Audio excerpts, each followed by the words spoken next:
Today we're going to listen to John Winthrop's City Upon a Hill speech, one of the seminal works in American history. But before we do, let's contextualize.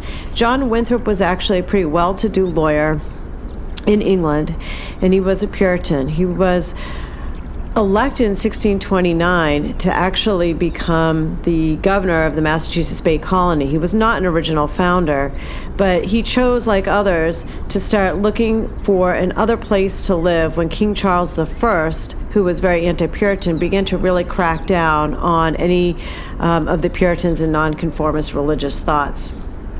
The Puritans were members of the Anglican Church, but they did not see themselves liking the popery and basically the Catholic leanings of the Anglican Church, and they were hoping to raise their children in a better place.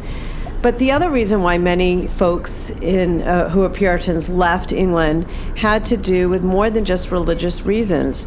The textile industry was dying at this time, and many of these folks who were living in the centers of textile production were struggling economically, and they were also looking for a place that they could better themselves. And we often don't tell this part of American history because we focus on religious freedom, and this is why the Puritans left, but they left for economic reasons as well, and I want you to consider that as you listen to the actual speech.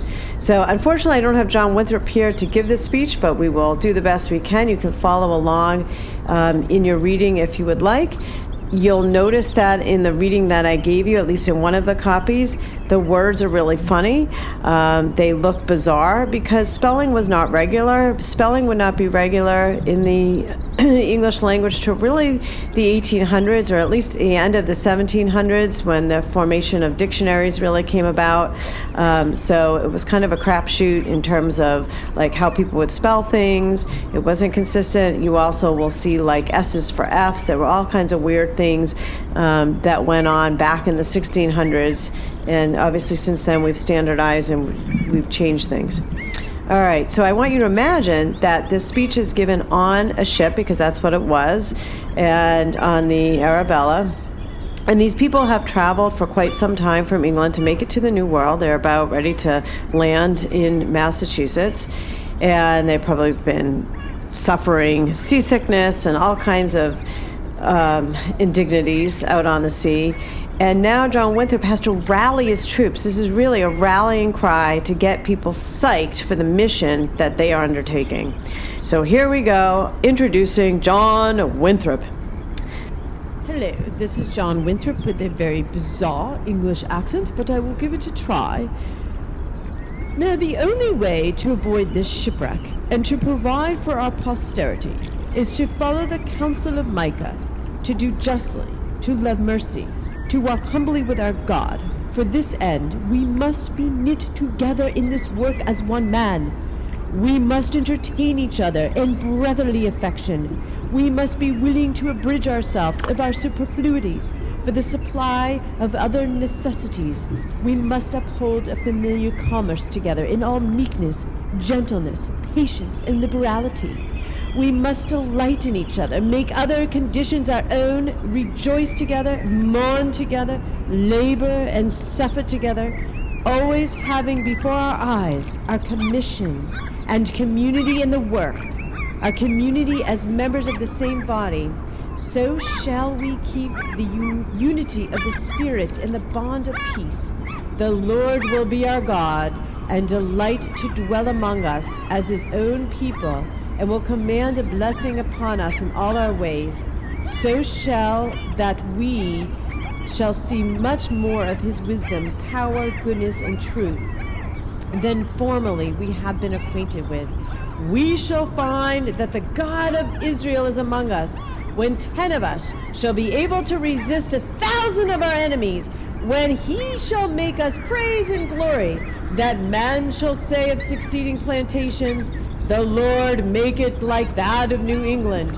For we must consider that we shall be as a city upon a hill. The eyes of all people are upon us, so that if we shall deal falsely with our God in this work we have undertaken, and so cause him to withdraw his present help from us, we shall be made a story and a byword. Through the world we shall open the mouths of enemies to speak evil of the ways of God and all professors for God's sake. We shall shame the faces of many of God's worthy servants and cause their prayers to be turned into curses upon us till we be consumed out of the good land whither we are going. And to shut up this discourse with the exhortation of Moses, that faithful servant of the Lord in his last farewell to Israel, Deuteronomy number 30.